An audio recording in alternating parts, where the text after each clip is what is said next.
ನಮಸ್ಕಾರ ಬಂಧುಗಳೇ, welcome to Melvin family. ನಾನಿವತ್ತು ಎಗ್ ರೈಸ್ ಮಾಡ್ತಾ ಇದ್ದೇನೆ. ತುಂಬ ಹೆವಿಯಾಗಿ ಅಲ್ಲ, ಲೈಟಾಗಿ ನೈಟ್ ಡಿನ್ನರಿಗೋಸ್ಕರ ಮಾಡ್ತಾ ಇದ್ದೇನೆ. ನಾನು ಇದಕ್ಕೆ ಒಂದು ದೊಡ್ಡ ಈರುಳ್ಳಿ ಮತ್ತು ಟೊಮೆಟೊನ ಸಣ್ಣದಾಗಿ ಹೆಚ್ಚಿಟ್ಕೊಂಡಿದ್ದೇನೆ, 2 ಮೊಟ್ಟೆ, ಇಡೀ ಗರಂ ಮಸಾಲ, ಸ್ವಲ್ಪ ಕರಿಬೇವಿನ ಸೊಪ್ಪು, ಸ್ವಲ್ಪ ಕೊತ್ತಂಬರಿ ಸೊಪ್ಪನ್ನು ಕಟ್ ಮಾಡಿ ಇಟ್ಕೊಂಡಿದ್ದೇನೆ. ಪಾತ್ರೆಗೆ ಎಣ್ಣೆ ಹಾಕಿ, ಎಣ್ಣೆ ಕಾದ್ಮೇಲೆ ಇಡೀ ಗರಂ ಮಸಾಲೆನ ಹಾಕಿ, ಈಗ ಈರುಳ್ಳಿನ ಹಾಕಿ ಚೆನ್ನಾಗಿ ಮಿಕ್ಸ್ ಮಾಡಿಕೊಳ್ಬೇಕು. ಈರುಳ್ಳಿ ಬೆಂದಮೇಲೆ ಟೊಮೆಟೊ ಮತ್ತು ಕರಿಬೇವಿನ ಸೊಪ್ಪನ್ನು ಹಾಕಿ ಚೆನ್ನಾಗಿ ಮಿಕ್ಸ್ ಮಾಡಿಕೊಳ್ಬೇಕು.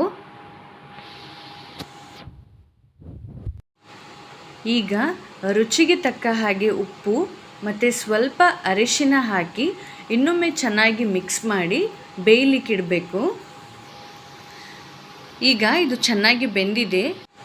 ಈಗ ಇದಕ್ಕೆ 1/4 ಚಮಚ ಗರಂ ಮಸಾಲ ಪೌಡರ್, 1/4 ಚಮಚ ಕೊತ್ತಂಬರಿ ಪೌಡರ್, 1 ಚಮಚ ಚಿಲ್ಲಿ ಪೌಡರ್, 1 ಚಮಚ ಚಿಕನ್ ಮಸಾಲ ಪೌಡರ್ನ ನಾನು ಇದಕ್ಕೆ ಹಾಕ್ತಾ ಇದ್ದೇನೆ. ಎಲ್ಲ 1 ಚಮಚ, 1/4 ಚಮಚ ಅಷ್ಟೇ ಹಾಕಿದ್ದೇನೆ. ಈಗ ಅದನ್ನು ಚೆನ್ನಾಗಿ ಮಿಕ್ಸ್ ಮಾಡಿಕೊಳ್ಬೇಕು. ಈಗ ಇದು ಚೆನ್ನಾಗಿ ಮಿಕ್ಸ್ ಆಗಿದೆ. 2 ಮೊಟ್ಟೆನ ಇದರ ಜೊತೆಗೆ ಸೇರಿಸ್ತಾ ಇದ್ದೇನೆ. ಮೊಟ್ಟೆನ ಚೆನ್ನಾಗಿ ಇದರ ಜೊತೆ ಮಿಕ್ಸ್ ಆಗುವ ಹಾಗೆ ಚೆನ್ನಾಗಿ ಮಿಕ್ಸ್ ಮಾಡ್ಕೋಬೇಕು. ನೋಡಿ, ಇದು ಚೆನ್ನಾಗಿ ಮಿಕ್ಸ್ ಆಗಿದೆ. ಈಗ ಇದರ ಜೊತೆ ರೈಸ್ನ ಸೇರಿಸಿ ಈಗ ಚೆನ್ನಾಗಿ ಮಿಕ್ಸ್ ಮಾಡಿಕೊಳ್ಬೇಕು. ನೋಡಿ, ಎಗ್ ರೈಸ್ ಚೆನ್ನಾಗಿ ಮಿಕ್ಸ್ ಆಗಿ ಈಗ ರೆಡಿ ಆಗಿದೆ.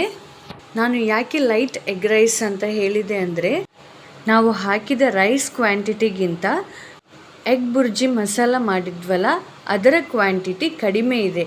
ಅದಕ್ಕೋಸ್ಕರ ಲೈಟ್ ಎಗ್ ರೈಸ್ ಅಂತ ಹೇಳಿದ್ದು. ಇಷ್ಟ ಆದರೆ ಲೈಕ್ ಮಾಡಿ, ಶೇರ್ ಮಾಡಿ, ಕಮೆಂಟ್ ಮಾಡಿ, ಸಬ್ಸ್ಕ್ರೈಬ್ ಮಾಡಿ. Thank you.